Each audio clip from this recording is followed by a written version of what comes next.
In this guide, I'll show you how to factory reset your Nintendo Switch, which is perfect for reselling. So the first thing you want to do is go down to System Settings in the bottom right corner.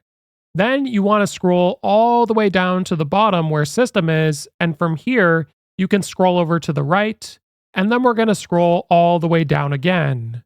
Now here's where you'll find formatting options, so go ahead and select that.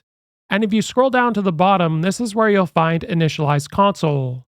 So this is going to delete everything in the system memory, so once you've gone through this process, your console is going to be the way it was when it was brand new. Now there is a lot of information here describing what's going to be deleted, for example on your micro SD, as well as on the console, so go ahead and have a read if you'd like. I'm going to go to next at the bottom. Now it does says it's going to try to connect to the internet to unlink any Nintendo accounts on the console. I'm going to press next and it's going to connect to the internet. Then it's going to give you this caution and one final warning. Everything is going to be deleted on this console, and if you want to go ahead with this process, simply go up to Initialize at the top and press A. Now I'm not going to do this, so I'm going to go to Cancel and go back.